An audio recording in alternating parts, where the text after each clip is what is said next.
여러분 여기까지 하고요. 우리 이제 하나님 말씀 보도록 하겠습니다. 중보기도 카드는 나중에 적도록 하겠습니다. 우리 하나님 말씀 에베소서 4장입니다. 에베소서 4장 7절로 16절까지 말씀.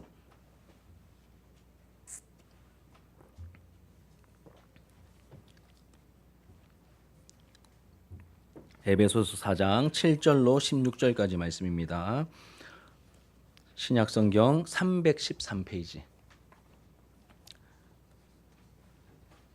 우리 한 절씩 교독하시고 마지막 절은 함께 읽도록 하겠습니다. 7절로 16절까지. 제가 7절에 먼저 읽겠습니다. 우리 각 사람에게 그리스도의 선물의 분량대로 은혜를 주셨나니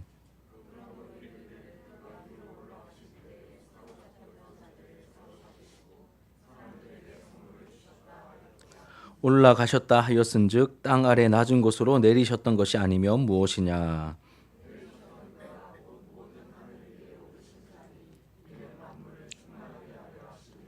그가 어떤 사람은 사도로, 어떤 사람은 선지자로, 어떤 사람은 복음 전하는 자로, 어떤 사람은 목사와 교사로 삼으셨으니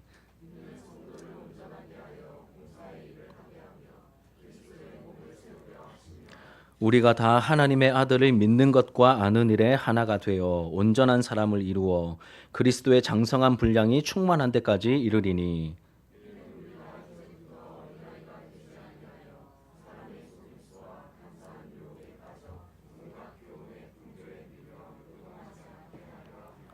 오직 사랑 안에서 참된 것을 하여 범사에 그에게까지 자랄지라. 그는 머리니 곧 그리스도라. 그에게서 온몸이 각 마디를 통하여 도움을 받음으로 연결되고 결합되어 각 지체의 분량대로 역사하여 그 몸을 자라게 하며 사랑 안에서 스스로 세우느니라. 아멘. 오늘 본문의 말씀으로 건강하게 자라고 어른스러워져 가라. 건강하게 자라고 어른스러워져 가라라는 제목으로 하나님 말씀을 증거하도록 하겠습니다. 오늘 2026년 새해 첫 번째 주일입니다. 새해 인사는 아까 했으니까 새해 인사는 생략하고 넘어가고요. 우리 첫 번째 주일에는 그 해에 추구해야 할 목표, 이 표를 이제 정하게 된 그 이유와 또 추구할 목표에 대해서 그 내용을 함께 나누는 것이 유익할 것 같습니다. 지금까지 그래왔고 또 앞으로도 그럴 것 같습니다. 오늘도 이제 새 표, 이제 오늘 제목이죠. 건강하게 자라고 어른스러워져 가라. 왜 이런 표현을 정하게 되었고 여기에 또 어떤 의미가 담겨 있는지 함께 좀 살펴보려고 합니다. 작년에 우리가 사도행전 강해를 마쳤습니다. 그리고 이어서 고린도전서 말씀을 함께 살펴보았죠. 제가 이렇게 고린도전서를 택한 이유가 있습니다. 교회가 개척하고 한 3년 정도가 되면 위기가 닥친다고 하는 어떤 공식이 있습니다. 사람들이 조금씩 모여들어서 이렇게 규모가 생기기도 하고 또 동시에 또 긴장감도 조금씩 사라지고 풀어지는 그러한 시점이기도 한 것이죠. 그래서 약속이나 한 듯이 별것도 아닌 문제로 교회가 어려움과 큰 시험을 만나는 경우가 있습니다. 주변에서 제 주변의 선배 목사님들 또 동료 목사님들 막 이렇게 너무 이런 말씀들을 많이 하셨고 또 우리 교회도 설립된 지 딱 한 3년쯤 되는 그러한 찰나였습니다. 그리고 교회도 이제 처음과 비교했을 때 많이 또 이게 성장하여서 적지 않은 숫자가 이제 모이게 되었기 때문에 교회 여러 가지 문제를 다루고 있는 이 고린도전서 말씀을 함께 나누면 여러모로 어울리겠다, 유익하겠다라는 생각이 들었습니다. 그래서 야심차게 기억나시죠? 온가족 수련회 때 7월 중순에 한 온가족 수련회 때 1박 2일 동안 이 고린도전서 전체를 이제 간략하게 개관하는 말씀을 나누고 우리가 즐거운 시간을 가졌습니다. 그리고 8월에는 제가 안식에 대한 안식 시리즈 설교를 말씀을 나누었고요. 그리고 9월부터 이 고린도전서 말씀을 본격적으로 하나씩 우리 공동체적으로 함께 나누기 시작했습니다. 지금 우리가 6장까지 함께 살펴보았는데 분쟁의 문제 그리고 음행의 문제 이 두 가지 문제를 함께 나누었습니다. 그런데 분쟁의 문제가 좀 압도적으로 많았죠. 1장부터 4장까지가 이 분쟁에 관한 문제였습니다. 교회가 나누어졌죠. 바울파 아볼로파, 게바파, 그리스도파로 이렇게 나누어져서 시기와 분쟁하는 모습을 많이 보였습니다. 여러분 고린도 교회는 좋은 점도 많았습니다. 기도도 굉장히 많이 하고요. 뜨겁게 했고 기도를 많이 하니 은사가 나타났겠죠. 신령한 은사도 많이 나타났고 예배 분위기도 굉장히 이렇게 풍성한 뜨거운 그러한 분위기였습니다. 그래서 신령하고 성숙한 교회라고 스스로 생각했던 것으로 보입니다. 이렇게 기도도 많이 하고 은사도 많이 나타나고 막 방언도 하고 예언도 하고 하니까 우리는 분명히 신령한 교회야, 우리는 성숙한 교회야 이렇게 생각을 했던 것 같습니다. 하지만 이 사도 바울의 평가는 완전히 달랐죠. 완전히 달랐습니다.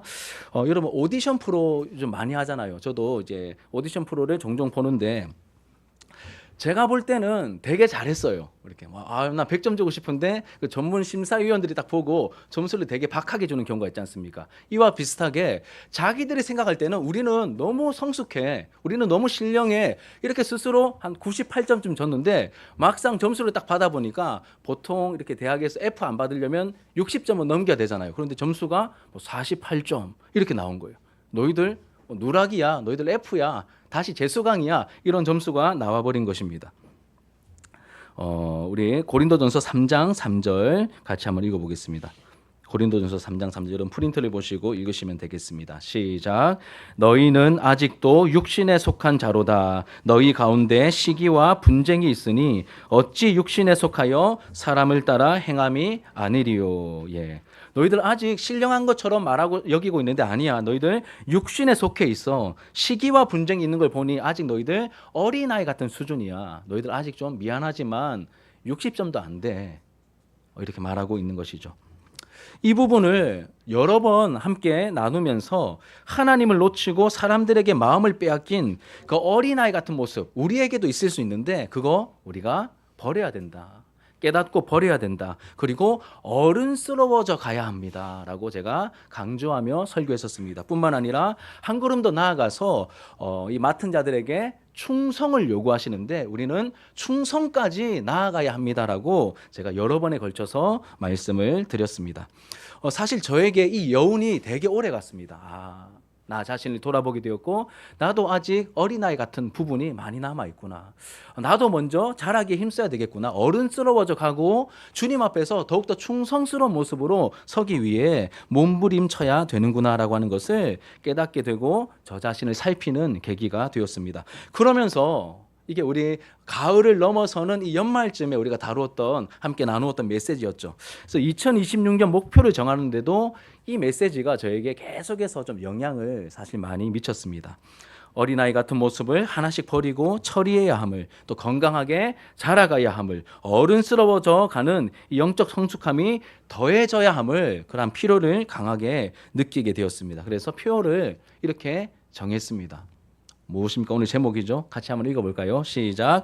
건강하게 자라고 어른스러워져 가라. 예. 건강하게 자라고 어른스러워져 가는 그러한 우리 개인의 모습 그리고 교회의 모습이 되기를 저도 원하지만 하나님께서 우리 주님께서 원하시기 때문에 이 말씀을 나누게 하신 것 같다라는 생각을 하게 되었습니다. 그러면서 이 주제, 이 표를 정했는데 이 말씀을 가지고 이제 설교를 준비하고 여러분들과 함께 말씀을 나누기 위해서 어떤 본문이 어울릴까 찾다가 물론 고린도전서 말씀을 계속 이어갈 수도 있지만 이 영적 성장과 관련해서 좀 임팩트 있고 우리 킥이라고 하지 막 와닿고 임팩트 있는 것을 요즘은 뭐 야 킥이 있냐 뭐 한 방이 있냐 이렇게 얘기하던데 이런 킥이 있는 성경 구절을 찾다가 오늘 본문을 만나게 되었고 오늘 본문을 정하게 되었습니다. 우리가 어떤 책을 읽었습니까? 에베소서라는 책을 읽었죠. 사도 바울이 기록한 에베소서라는 책을 읽었는데 이 에베소서는 교회에 대한 영적인 정보를 풍성하게 제공하는 대표적인 성경으로 알려져 있습니다. 6장까지 있는데 크게 두 부분으로 나누어집니다. 1장부터 3장까지는 우리가 믿어야 할 교리적인 내용을 담고 있고 4장부터 6장까지는 이제 우리가 어떻게 살아야 하는지 우리가 하나님의 백성으로서 우리가 성도로서 어떻게 살아야 하는지 윤리적인 실천 내용을 다루고 있습니다. 이렇게 딱 두 부분으로 나누어집니다. 그리고 4장을 읽었죠. 이 4장은 윤리적인 내용이 시작되는 부분이라고 할 수 있겠습니다. 간략하게 설명드리면 바울은 여러분 1장에서 이 삼위일체, 삼위 하나님으로부터 시작되는 이 구원의 굉장히 영광스러움을 1장에서 놀랍게 서술합니다. 너희들 구원받은 게 어마어마한 사건이야. 이 삼위 하나님께서 다 합력하여서 너희들을 통하여 찬송받으시려고 놀라운 구원을 이루셨어. 이게 1장의 내용입니다. 2장은 우리가 은혜로 구원받았습니다. 근데 이 구원이 우리의 노력으로 성취한 것이 아니라 하나님의 전적인 은혜요, 하나님의 전적인 선물이라는 것을 이제 강조하면서 하나님과 전혀 상관없는 이방인이었던 우리에게도 그리스도의 피로 말미암아 하나님의 구원의 은혜가 임하게 되었고, 그 결과 우리는 하나님의 가족, 하나님의 권속이 되었다, 이렇게 말하고 있습니다. 3장은 어떤 내용이냐면 이 이방인의 구원이 굉장히 놀라운 신비에 속한 영역이다. 사실 있을 수 없는 일인데, 아무도 몰랐던 일인데 하나님께서 때가 되어 이 비밀을 밝히셨고 이방인인 너희에게들까지 이 구원이 임하게 되었다라고 말합니다. 그리고 이게 1장부터 3장입니다. 우리가 믿어야 할, 우리가 반드시 알고 믿고 알아야 할, 믿어야 할 내용을 소개하고 있고, 4장부터는 이런 놀라운 구원을 받은 자로서 우리가 부름받은 이 교회의 일원으로서 우리가 어떻게 살아가야 하는지를 말하는데, 가장 이제 일바로 첫 번째로 말하는 내용이 뭐냐면 부르심에 합당하게 행하라고 하면서 이걸 강조합니다. 무엇보다 하나 되기에 힘써야 한다고 말합니다. 그게 1절부터 6절까지의 내용입니다. 우리가 읽진 않았지만 4장 1절부터 6절까지의 내용은 부르심에 합당하게 행하라고 말씀하면서 무엇보다 하나 되기에 힘써야 한다라고 말합니다. 우리 한번 읽어볼까요?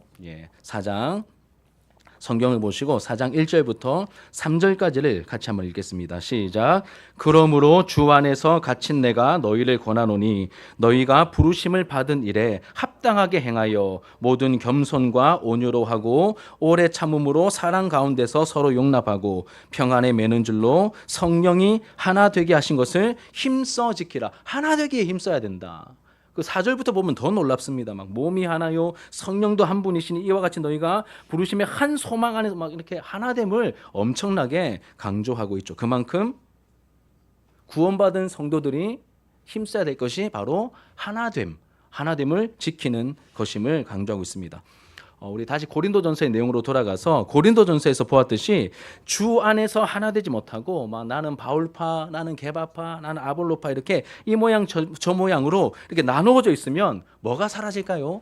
교회다움을 잃어버리게 됩니다. 그리고 교회가 제대로 건강하게 성장할 수도 없는 것이죠. 그래서 교회는 시기와 분쟁을 멈추고 뭐 하기에 힘써야 될까요? 하나 되기에 힘써야 합니다. 그래야 교회다워지고 주님께서 원하시는 모습으로 건강하게 자라갈 수 있는 것이죠. 그래서 바울은 교회가 하나됨을 유지하고 건강하게 자라기 위해서 크게 우리가 읽었던 7절부터 16절까지 말씀을 통하여 크게 세 가지를 이야기합니다. 하나는 하나님께서 이 교회가 하나 되고 또 건강하게 자라기 위해서 이 교회에게, 우리에게 뭘 주셨는가, 무엇을 주셨는지, 두 번째로는 왜 주셨는지, 그걸 왜 주셨는지, 세 번째로는 우리는 그러면 앞으로 어떻게 해야 하는지, 이 큰 세 가지 내용을 말하고 있습니다. 이 하나하나를 우리가 지금부터 차례대로 살펴보도록 하겠습니다. 하나님께서 무엇을 주셨을까요? 첫 번째입니다. 교회의 건강한 성장, 이 자람과 또 어른스러워져감, 성숙, 이 성장과 성숙을 위해서 하나님께서 교회에 무엇을 주셨나? 하나님은 무엇을 주셨을까요? 답을 먼저 말씀드리면 사역자를 혹은 직분을 주셨다라고 성경은 말합니다. 다시 말합니다. 이 사역자 혹은 직분을 주셨다라고 말합니다. 우리 7절 말씀을 같이 한번 읽어볼까요? 7절입니다. 시작. 우리 각 사람에게 그리스도의 선물의 분량대로 은혜를 주셨나니, 우리 각 사람에게, 교회를 이루고 있는 우리 각 사람에게 그리스도의 선물의 분량대로 뭘 주셨다고요? 은혜를 주셨다라고 말합니다. 은혜를 주셨습니다. 하나님께서 우리 각 사람에게 은혜를 주셨다고 말하는데 그 이어지는 내용을 쭉 읽어보시면 이 은혜의 정체가 뭔지를 알게 됩니다. 이 은혜의 정체가 뭘까요? 바로 직분이고 직분자 혹은 사역자입니다. 이 부분에 대해서 설명을 하면 또 너무 길어져서 간략하게만 말씀드립니다. 이걸 설명하는데 이제 8절부터 말씀은 이제 시편 68편 18절 말씀을 인용하면서 이 부분을 설명합니다. 그리고 이어지는 설명을 보면 예수님께서 십자가로 죄와 사망과 어둠과 사탄의 머리를 이제 밟으시고 승리하시죠.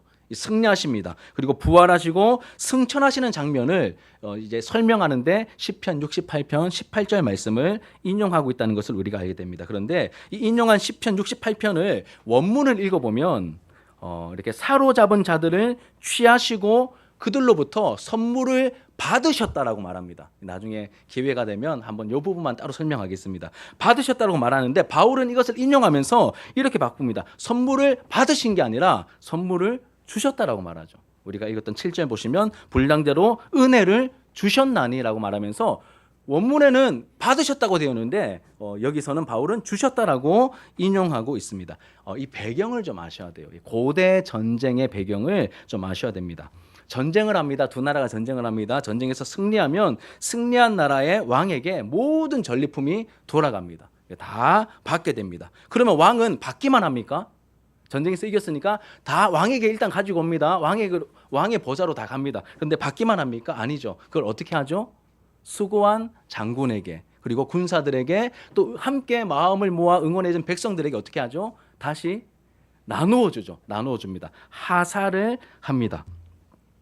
그래서 이제 여기까지 바울은 보고 이제 나누어 준다라는 이러한 표현을 썼던 것이죠. 왕은 그 전리품을 자기가 다 가지는 것이 아니라 그렇게 수고한 군사들에게 백성들에게 하나씩 나누어 기쁨으로 전리품을 나누어 주고 하사하죠. 그래서 바울은 이 구약의 성취로서 한 걸음 더 나아가 승리하신 예수님께서 교회에게 선물을 주셨다. 승리하신 예수님께서 선물을 주셨는데 그 선물이 바로 은혜라고 표현했고 그 정체를 11절에서 이렇게 말합니다. 11절 같이 한번 읽어볼게요. 11절입니다. 시작. 그가 어떤 사람은 사도로 어떤 사람은 선지자로 어떤 사람은 복음 전하는 자로 어떤 사람은 목사와 교사로 삼으셨으니 앞에서 말한 이 은혜의 정체가 무엇입니까? 나누어 주신 이 은혜, 이 선물의 정체가 직분이죠.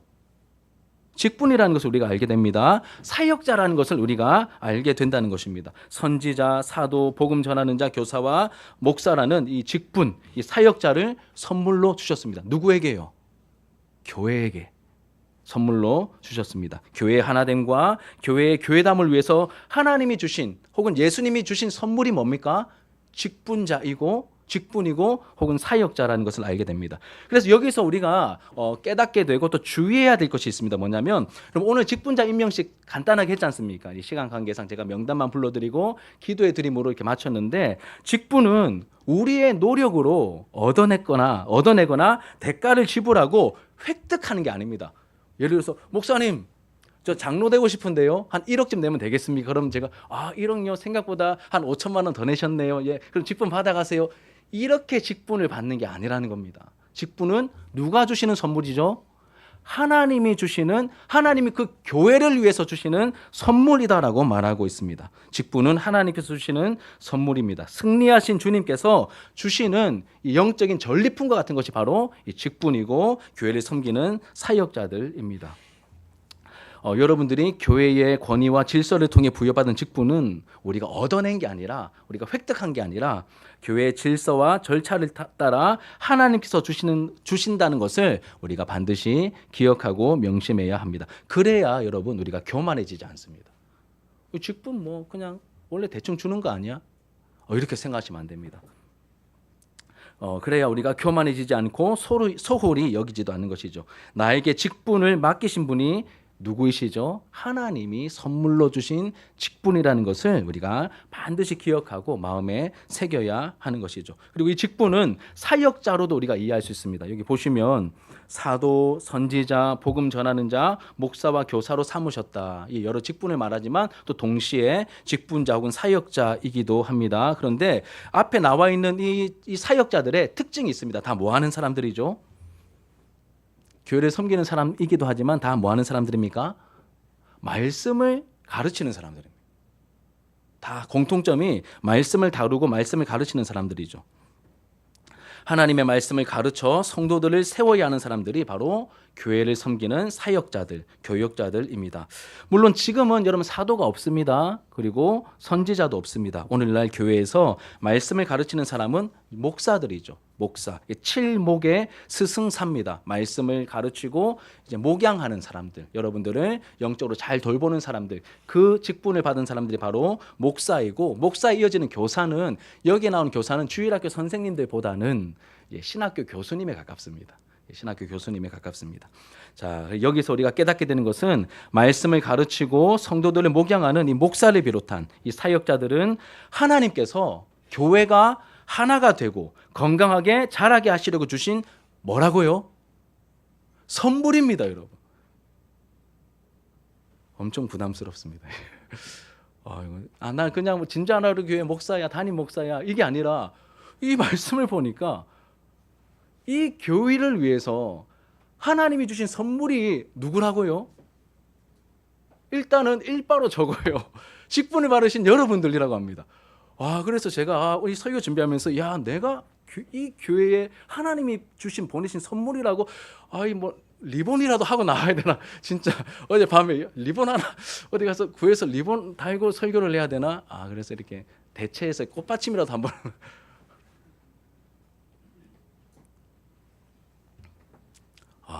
제가 이 교회를 하나 되게 만들고 건강하게 자라도록 하기 위한 하나님이 보내신 선물이라는 이 사실을 예전에 제가 신학교 다닐 때 들은 적이 있는데 막 바쁘게 사역하느라 잊어버리고 있다가 이 말씀 통해서 다시 십몇 년 만에 다시 생각났어요. 그치, 하나님이 나를 보내셨고 그냥 목사가 아니라 하나님이 선물로 보내셨구나.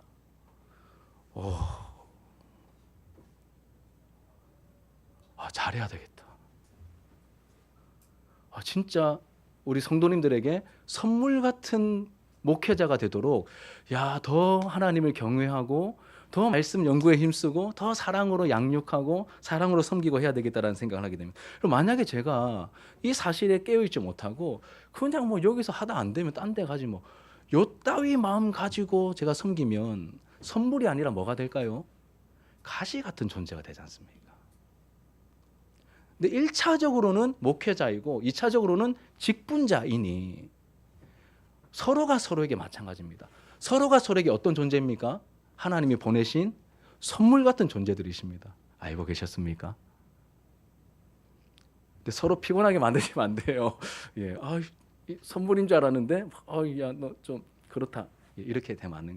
우리 다행스럽게도 우리 연말에 서로 섬김과 서로 사랑에 대한 말씀을 나누었는데 그 연장선상에서 서로가 서로에게 선물 같은 존재라고 우리에게 말씀해 주십니다. 여러분 기도를 부탁드립니다. 제가 다시 좀 마음이 좀 겸비해지고 두려워졌습니다. 여러분 기도를 하나님, 우리 목사님이 정말 하나님 앞에서 하나님 말씀을 가지고 두려워하는 마음으로 이 목양과 사역을 잘 해나갈 수 있도록 하나님 좀 은혜를 주십시오. 불쌍히 여겨주십시오라고 이미 기도하고 계시지만 제대로 좀 부탁을 해야 되겠다라는 마음이 들었습니다. 기도를 부탁드리고 또 서로가 서로에게 또 직분을 가지신 우리 직분자들을 또 생각하시면서 동일하게 그렇게 또 중보 기도할 수 있는 우리의 모습이 되기를 소망합니다. 그럼 두 번째 내용은 그러면 이 직분자를 왜 주셨을까? 왜 주신 걸까? 교회를 위해 주신 이 사역자, 직분자가 해야 할 역할은 또 뭔가, 이 부분을 함께 좀 살펴보겠습니다. 12절 같이 한번 읽어볼게요. 시작. 이는 성도를 온전하게 하여 봉사의 일을 하게 하며 그리스도의 몸을 세우려 하심이라. 아멘. 주신 이유를 설명합니다. 이는 성도를 온전하게 하여 봉사의 일을 하게 하며 그리스도의 몸을 세우려 하심이라. 사역자를 주신 직접적인 이유를 뭐라고 말씀하시죠? 성도들을 온전하게 하기 위해서 이 직분자를, 사역자를 준 거다, 선물로 준 거다, 이렇게 말씀하고 있습니다. 여기서 온전하게 하여는 이 원어로 보시면 카타르티스모스라고 되어 있는데 모르셔도 됩니다. 이거 뜻은 1차적으로 이런 뜻입니다. 준비시키는 것을 말합니다. 준비시키는 것. 그러니까 온전하게 만든다는 것은 준비를 시킨다는 것입니다. 사역자들의 역할은 성도들을 준비시키는 것이죠. 그러면 무엇을 통하여, 무엇을 가지고 성도님들을 준비시키는 걸까요? 무엇을 가지고 준비시킬 수 있는 걸까요? 바로 하나님의 말씀이죠. 다 말씀 사역자였잖아요. 하나님의 말씀으로 성도들을, 교회를 준비시키는 것입니다. 여러분, 하나님 말씀이 아니고 다른 것으로는 불가능합니다. 우리 안에 있는 이 깊은 죄성을 날마다 죽이며 하나님의 사람답게 만들어가는 유일한 도구는 무엇일까요? 다른 인간적인 지혜나 인간적인 어떤 지식이 아니라 하나님의 말씀을 통해서만 우리의 죄성이 처리가 되면서 날마다 내가 죽으면서 하나님의 말씀으로 다듬어지고 다루어져 제대로 된 영적 성장이 이루어질 수 있다는 것이죠. 정말로 준비가 되는 겁니다. 하나님의 말씀으로 준비를 시키는 것이죠. 오직 살아있는 하나님 말씀밖에 없습니다. 디모데후서 3장 15절부터 우리 17절까지의 말씀, 여러분 프린트를 보시고 주보를 보시고 같이 한번 읽겠습니다. 시작. 또 어려서부터 성경을 알았나니 성경은 능히 너로 하여금 그리스도 예수 안에 있는 믿음으로 말미암아 구원에 이르는 지혜가 있게 하느니라. 모든 성경은 하나님의 감동으로 된 것으로 교훈과 책망과 바르게 함과 의로 교육하기에 유익하니 이는 하나님의 사람으로 온전하게 하며 모든 선한 일을 행할 능력을 갖추게 하려 함이라. 어렸을 때가 성경을 알았는데 너로 하여금 그리스도 예수 안에 있는 믿음으로 말미암아 구원에 이르는 지혜가 있게 만드는 것이 뭐라고요? 바로 하나님의 말씀인 성경이다. 여기서 끝이 나지 않습니다. 모든 성경은 하나님의 감동으로 된 것으로, 그 다음 내용들 보세요. 교훈과 책망과 바르게 함과 의로 교육하기에 유익하니. 이렇게 여러분, 우리 안에 있는 이 모난 부분들, 우리 안에 있는 덕지덕지 묻어있는 이 죄악들, 이 죄성들을 능히 다루시면서 우리를 능히 구원에 이르도록 성장시켜 가시는 유일한 도구가 무엇입니까? 하나님의 말씀, 하나님의 감동으로 기록된 살아있는 하나님의 말씀만이 이 역할을 능히 감당할 수 있다는 것이죠. 여러분, 하나님 말씀을 2026년도에 더 사모하시고 더 가까이 하셔야 됩니다. 그러면 이 준비는 여러분, 말씀이 우리를 준비시키는데 무엇을 위한 준비일까요? 여러분, 준비라고 다 같은 준비가 아니죠. 우리가 노래하기 전에 어떤 준비합니까? 목을 풀죠, 그렇죠? 예. 예, 이렇게 노래하기 전에 목을 풉니다. 그렇죠? 또 운동하기 전에 뭐 합니까? 준비 운동을 하죠. 준비 운동하고 또 여행 가기 전에는 여러 가지 뭐 선글라스도 챙기고 여권도 챙기고 여러 가지 준비물을 또 챙기기도 합니다. 그리고 또 어떤 행동을 하기 전에 해야 하는 준비가 있습니다. 그렇다면 성도를 준비시키는데 지금 무엇을 위한 말씀으로 준비시킴이라고 말하고 있습니까? 말씀을 보시면 바로 봉사의 일을 하게 하려는 준비라고 말합니다. 봉사의 일을 하게 하려는 준비입니다. 사역자인 저의 역할은 말씀을 가르쳐서 여러분들을 섬기는 자, 봉사하는 자로 준비시키는 것이 목회자, 사역자가 해야 할 역할이고 책임이죠. 그냥 인간적인 수준의 어떤 적당한 섬김이 아닙니다. 우리 지난주에 그리고 지지난주에 섬김과 사랑에 대해서 다룰 때 예수님이 제시하신 어떤 섬김과 사랑의 수준이 뭐였습니까? 형제가 어려움을 당할 때 도와주는 차원을 넘어서 마땅히 우리의 생명을 주어야 될 자다. 깜놀이죠. 그 분량에까지 잘하도록 그렇게 하나님께서 원하시는 섬김을 행할 수 있는 자로 점점 나아가도록 우리를 준비시켜 가고 계시는 것이죠. 근데 준비는 여러분 저절로 되지 않습니다. 준비를 위해서 뭐가 필요하냐면 양육과 훈련이 필요합니다. 양육과 훈련을 통해서 이 준비가 이루어지게 됩니다. 그러니 여러분, 이 준비하는 자리 올해 이제 마련할 겁니다. 우리 방학 시즌에는 아이들의 준비를 위해서, 다음 세대의 준비를 위해서 뭔가를 시간을 마련할 것이고, 학기 중에는 어른들의 훈련을 위해서 뭔가 훈련을 받는 그런 자리들을 이렇게 마련할 것입니다. 그때 여러분 머뭇거리지 마시고 잘 준비되는 일에 여러분 동참해 주셔서 함께 교회가 건강하게 성장하는 자리로 함께 나아갈 수 있도록 여러분 또 함께 참여해 주시기를 부탁을 드립니다. 자, 그러면 그 다음 내용 보시면 이 봉사의 일을 하게 하려고 준비시키는데 봉사의 일을 하는 목표를 또 이야기합니다. 봉사의 일을 하는 목표를 말하는데, 그럼 봉사해 보신 적 있으시죠? 보통 봉사 착한 마음으로 하는데 또 우리의 마음속에 은근히 이렇게 틈타는 마음이 있습니다. 예를 들면 뭐 이렇게 이 봉사를 이수해야 뭐 점수를 받을 수 있고, 혹은 이 봉사를 통하여 내 이미지를 뭐 좀 더 좋게 만들 수 있는 이러한 목적으로 우리가 봉사를 하기도 합니다. 뭐 전혀 나쁜 건 아닌데 안 하는 것보다 훨씬 낫죠. 그런데 우리 그리스도인이 어떤 섬김을 감당할 때 그리고 봉사의 일을 할 때 목표가 있습니다. 그 목표는 뭐냐면 성경 12절에 보시면 마지막에 그리스도의 몸을 세우는 것이다라고 말합니다. 그리스도의 몸. 그럼 그리스도의 몸이 뭐죠? 교회죠.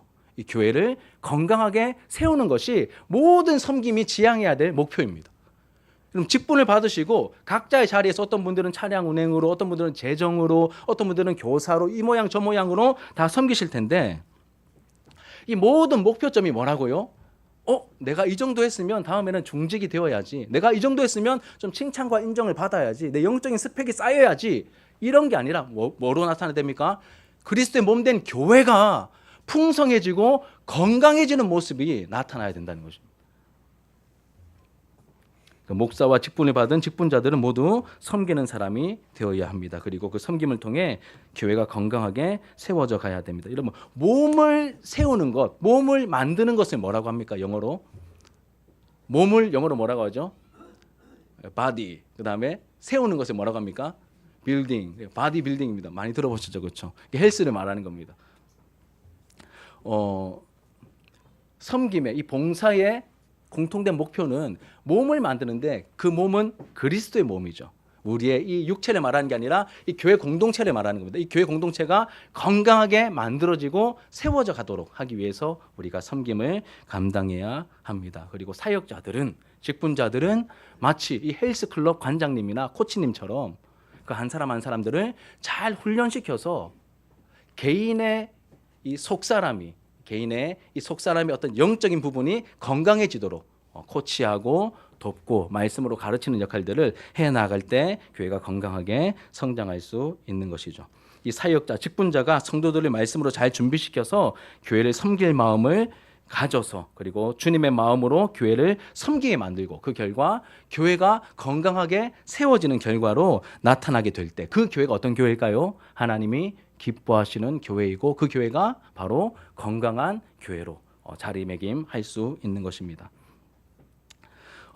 우리 각자가 맡은 바 직분에 충성함으로 우리 교회가 건강하게 세워져가는 은혜를 올 한 해 동안에 오늘 첫 주일인데 이렇게 말씀을 나누고 난 다음에 우리가 이 말씀 들었지 뭐 알고 있어 뭐 어떻게 되겠지가 아니라 이 말씀을 마음에 깊이 새기시고 나에게 주시는 감동을 따라 말씀에 순종하는 자리에서 이 말씀의 은혜와 능력을 직접적으로 맛보고 누리시게 되기를. 그 결과 우리 개인적인 영적인 바디 빌딩이 이루어지고 뿐만 아니라 공동체적인 그리스도의 몸된 우리 교회의 바디 빌딩이 이루어져서 건강하게 자라고 어른스러워져가는 그러한 축복을 함께 누리게 되기를 소망합니다. 여러분 세 번째 내용을 보시면 그러면 그 교회를 건강하게 세우기 위해서 구체적으로 우리가 무엇을 해야 하는가를 말하고 있습니다. 크게 두 가지인데 첫 번째는 신앙 고백과 성장의 목표가 분명해야 한다고 말합니다. 다시요. 신앙 고백, 우리가 믿는 바, 우리가 알고 믿는 바, 이 신앙 고백과 성장의 목표가 분명해야 한다고 우리에게 말하고 있습니다. 13절과 14절 같이 읽겠습니다. 13절과 14절 시작. 우리가 다 하나님의 아들을 믿는 것과 아는 일에 하나가 되어 온전한 사람을 이루어 그리스도의 장성한 분량이 충만한 데까지 이르리니 이는 우리가 이제부터 어린아이가 되지 아니하여 사람의 속임수와 간사한 유혹에 빠져 온갖 교훈의 풍조에 밀려 요동하지 않게 하려 함이라. 아멘. 그럼 교회의 하나됨을 유지하고 건강하게 세워가려면 먼저 하나님의 아들, 즉 이 예수를 믿는 것과 아는 일에 뭐 해야 된다고요? 하나가 되어야 된다고 말합니다. 교회라는 공동체의 결정적인 특징은 여러분 어떤 사람들이 모인 곳이 교회입니까? 그냥 뭐 적당한 사람들이 모였다고 교회가 아니죠. 우리의 정체성을 나타내는 본질은 바로 믿음입니다. 이 교회가 교회다우려면 가장 먼저 우리가 점검해야 될 것이 무엇이죠? 믿음이죠. 여러분 누구를 믿으십니까? 예수를 하나님의 아들 그리스도로 믿는 사람들의 모임이 바로 교회죠. 근데 만약에 이 기본적인 이 본질에 이견이 생기면 교회가 하나 될 수 있을까요? 결코 하나 될 수 없습니다. 아무리 좋은 조건의 사람들이 모였다 할지라도 결정적인 순간에 하나됨을 이루어 갈 수 없습니다. 그래서 가장 먼저 점검해야 될 것, 우리가 다 하나님의 아들을 믿는 것과 아는 일에 어떻게 된다고요? 하나가. 여러분, 성경이 하나님의 말씀이심을 믿으십니까? 그럼 이 성경이 말하고 있는 예수 그리스도가 우리의 유일한 구원자이심을 믿으십니까? 이게 동의가 되어야 교회가 하나됨을 이룰 수 있다는 겁니다. 그래서 이 신앙 고백이 분명해야 되고, 이 신앙 고백이 분명한 일치를 보여야 됩니다. 근데 여기서 그치는 것이 아니라 한 가지 더 나아가서 이렇게 신앙 고백의 일치가 확실하게 이루어지고 난 다음에 주님께서 성경을 통해 제시하신 그 자람의 목표가 무엇인지도 우리가 분명히 해야 됩니다. 그 자람의 목표가 무엇이죠? 그 목표는 우리가 읽었던 말씀해 보시면 그리스도의 장성한 분량이 충만한 데까지, 이게 목표입니다. 와, 여러분, 부담도 차라리 그냥 전교 1등 해라, 뭐 그냥 네가 거기서 최고가 되라, 이게 낫지. 그리스도의 장성한 분량이 충만한 데까지 예수님처럼 되어라, 이게 우리에게 요청하시는 하나님의 기준이고 하나님의 목표이죠. 이렇게 성경적인 목표를 잡아야 우리가 영적으로 어른스러워질 수 있기 때문에 이 목표를 세워라, 불가능하다는 것, 이 땅을 살아가는 동안에 불가능하다는 것 누구보다 예수님께서, 하나님께서 잘 아십니다. 하지만 이 목표를 놓치지 말고 꾸준히 계속해서 주님 오시는 그날까지 자라가기에 힘써야 한다라고 우리에게 말씀하시는 것이죠. 13절에 여러분, 온전한 사람이라고 되어 있습니다. 온전한 사람을 이루어. 온전한 사람은 성숙한 사람, 어른스러운 사람을 말합니다. 어른스러운 사람. 그리고 14절에 이 어른스러운 성도와 반대되는 누가 나오죠? 어린 아이가 나옵니다. 어린 아이. 그리고 어린 아이의 특징을 말하기를 잘 속는다, 그리고 유혹에 잘 빠진다, 잘 흔들린다, 이런 특징을 가지고 있고, 어른스러운 성도는 그 반대겠죠. 그 반대의 특징을 나타나게 될 겁니다. 여러분, 머리 되신 예수님께서는 우리 모두가 믿음이 잘 자라서 어른스러운 신자, 어른스러운 성도가 되기를 원하십니다. 이를 위해 먼저 복음을 바르게 알고 믿어야 한다고 말씀하시죠. 복음을 바르게 알고 믿어야 한다. 그리고 또 한 가지, 거룩한 목표를 품어야 한다. 그리스도의 장성한 분량에 이르기까지라고 하는 이 분명한 거룩한 목표를 우리가 품어야 한다라고 말씀하십니다.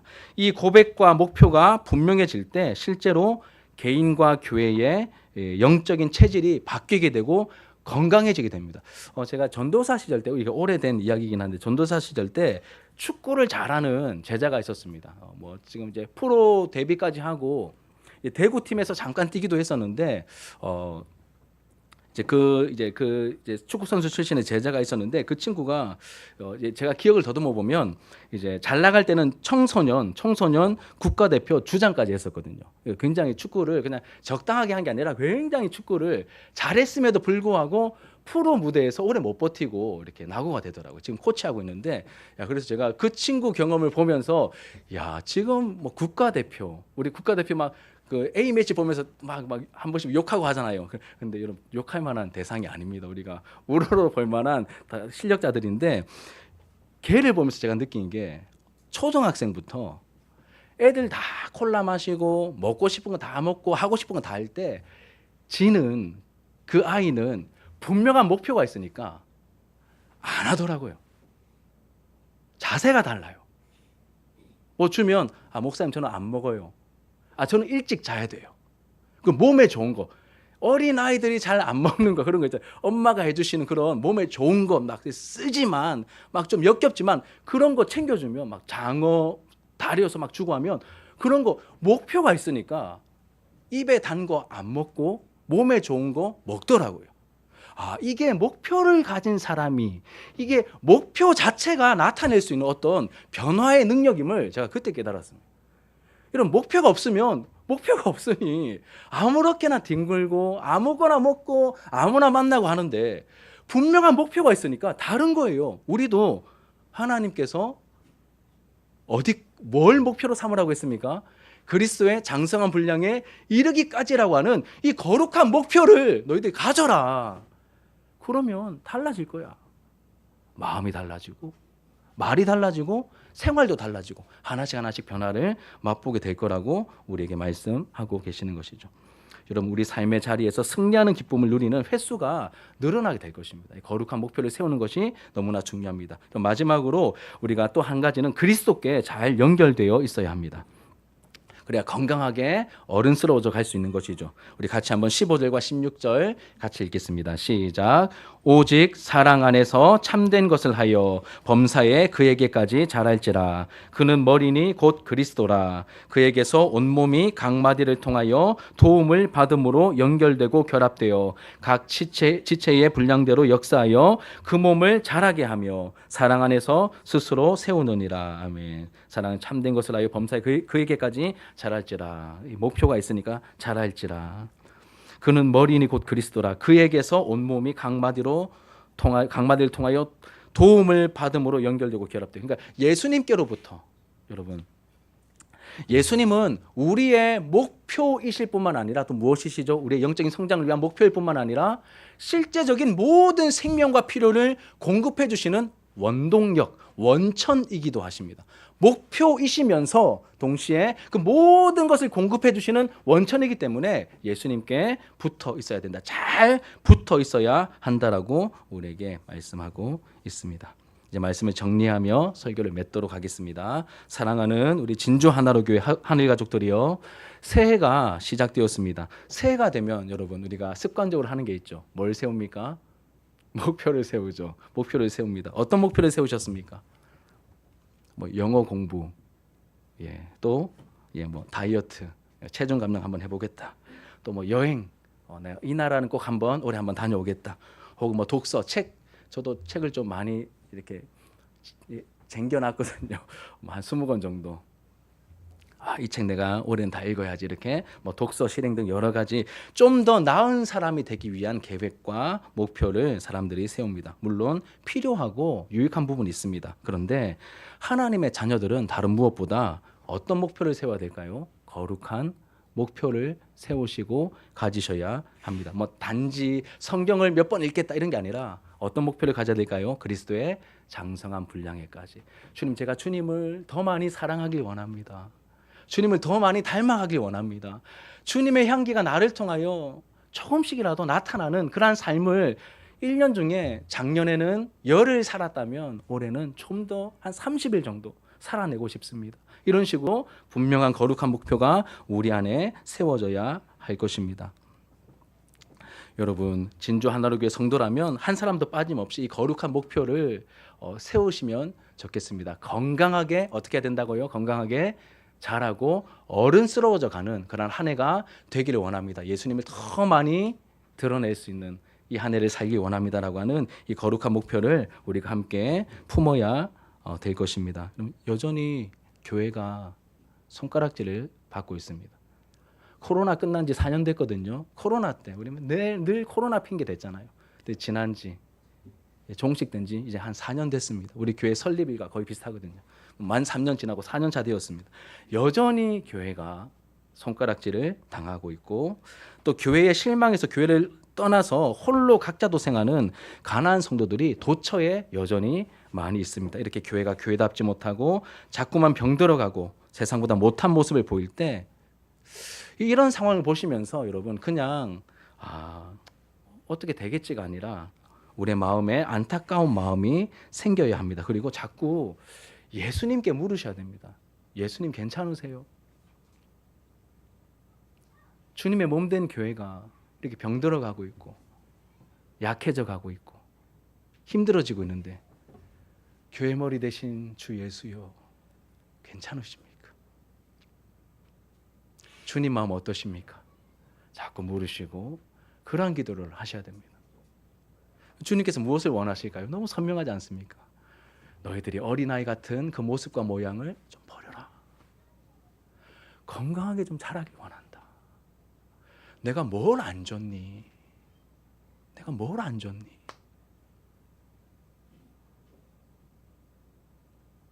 부족한 은혜가 무엇이니?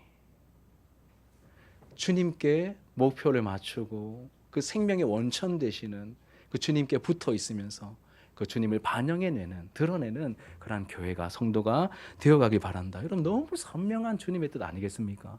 그래서 올 한 해 목표를 이렇게 정하게 되었습니다. 올 한 해는 성장과 성숙으로 초대하시는 주님의 부르심에 반응하여서 주님을 한숨 짓게 만드는 모습에서 벗어나 주님의 기쁨과 자랑이 되는 저와 여러분들의 모습이 되기를 축복합니다. 저를 한번 따라하시고 이제 우리 찬양하도록 하겠습니다. 내 영혼아 하나로 교회야 건강하게 자라고 어른스러워 갈지어다. 아멘. 이제 우리 함께 기도하는 마음으로 찬양합시다. 나의 만족과 유익을 위해.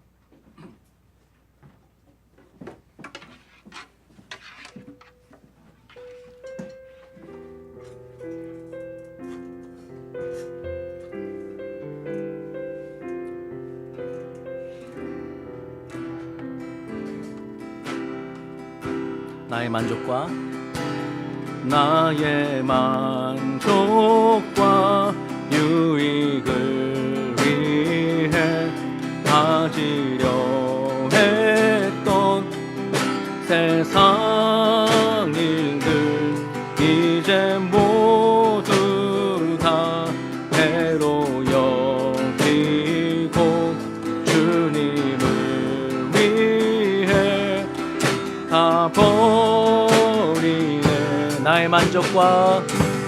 나의 만족과 유익을 위해 가지려 했던 세상 일들 이제 모두 다 배로 여기고 주님을 다 버리네. 다 버리 내 안에 가장 귀한 것 내 안에 가장 귀한 것 주님을 알리라. 모든 것 되시며 의와 기쁨 되신 주 사랑합니다. 부활의 능력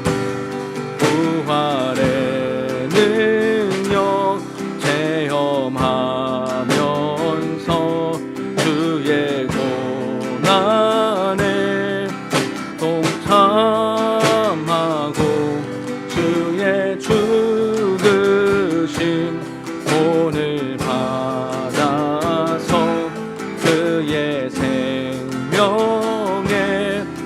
참여하네. 나에게 가장 귀한 것 나에게 가장 귀한 것 주님을 알리라. 모든 것 되시며 의와 기쁨 되신 주 사랑합니다. 내 안에 가장 귀한 것 내 안에 가장 귀한 주님을 알미라. 주님을 알미라. 모든 것 되시며 의와 기쁨 되신 주 사랑합니다. 나의 주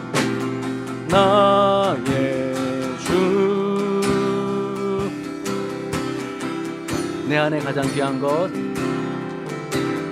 내 안에 가장 귀한 것 예수를 알미라.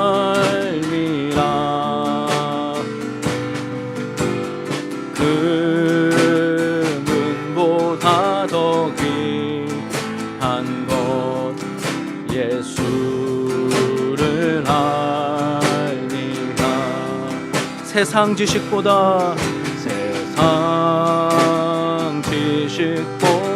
귀한 것 예수를 알미라. 내 안에 가장 귀한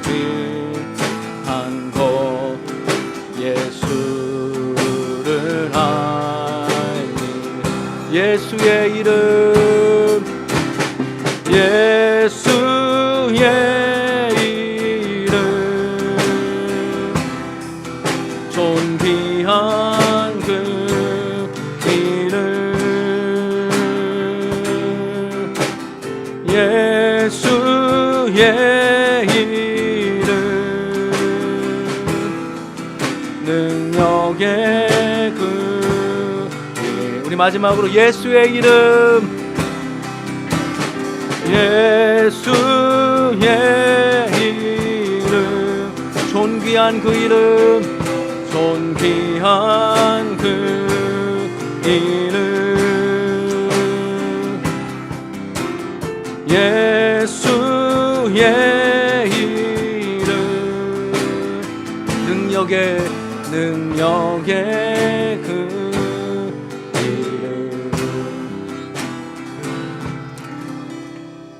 아멘.